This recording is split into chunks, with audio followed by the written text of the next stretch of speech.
Lá bem que você acompanha o bloco Papo Reto, ainda em Irauçuba, na entrada da cidade, tem um ponto do centro de atendimento de Covid. Poucas pessoas, mas tem uma equipe toda de prontidão, médico, enfermeiro, poucas pessoas.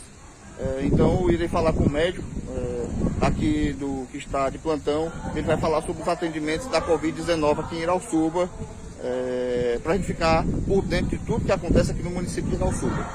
Sempre vai ter muitos assuntos, mas hoje visitei o município de Irauçuba e também passei aqui pelo centro de atendimento contra a Covid-19. Poucas pessoas para ser atendido, mas existe o ponto aqui, ó, você pode ver aqui, ó, de atendimento à Covid-19. Estou conversando com o Dr. Carlos, ele que fica aqui no ponto de atendimento para a Covid-19 aqui no município de Irauçuba. E eu queria falar um pouco sobre os atendimentos, como estão os atendimentos aqui no município de Irauçuba. O Dr. Carlos fala para a gente agora. Um bom dia, Dr. Carlos, sobre o atendimento ao Covid-19.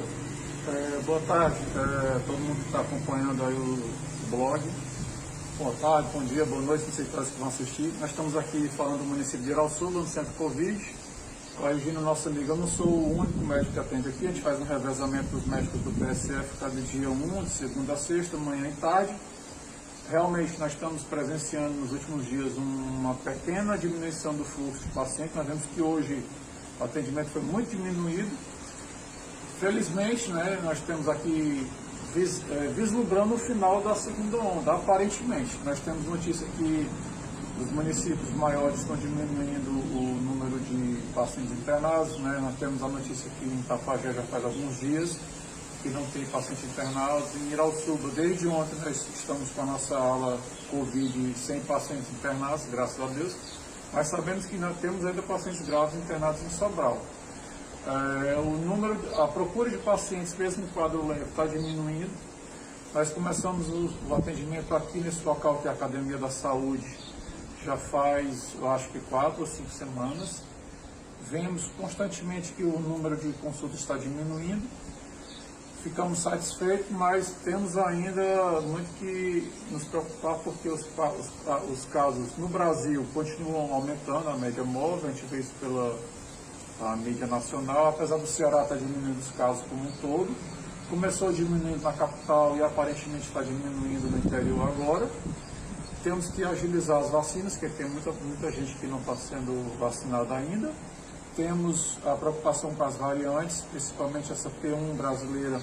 Aparentemente não chegou aqui no nosso interior, porque a gente acompanha casos no PSF, no hospital. Não vimos casos tão graves, não aumentou tanto o número de acometidos. Claro, nós tivemos pacientes abaixo de 40 anos que faleceram esse ano, que tomou todo mundo de surpresa, mas eu posso dizer que esse ano nós tivemos o quadro um pouco pior do que o ano passado. Aparentemente estamos saindo dessa segunda onda, temendo a terceira, que já foi anunciado por variantes que vêm da Índia, variantes que até uma nova variante que aparentemente está saindo do Chile. Ainda não chegou por aqui no Brasil, mas estamos atentos com medo dessas variantes escaparem das nossas vacinas. Temos que continuar avisando a população para que mantenha as proteções. Não é hora de aglomerar, não é hora de tirar máscara, de relaxar, mas estamos vislumbrando o encerramento dessa onda, mas que temendo a próxima onda. Então temos que agilizar a vacina, temos que ter cuidado, cautela, porque ainda não acabou, mas estamos numa situação que é de melhora. Doutor Carlos, a gente acompanhou aqui, principalmente assim que vi esse ambiente, um ambiente muito organizado, com muita proteção e com poucas pessoas. Mas a gente tem que ressaltar também e lembrar do serviço das pessoas que trabalham na saúde, muito importante, né? Os profissionais de saúde se desdobraram, as equipes trabalharam dobradas, triplicadas até, e a gente também quer aproveitar o momento e parabenizar, não só no município de Itapajé, mas aqui em Irauçuba também. Eu queria deixar você nas considerações finais para a gente finalizar essa nossa conversa. Em nome da equipe, eu te agradeço, em nome da secretária, da coordenadora, dos colegas médicos, das amigas da enfermagem, pessoal que trabalha na triagem, na recepção, na pessoa aqui do nosso amigo Wesley.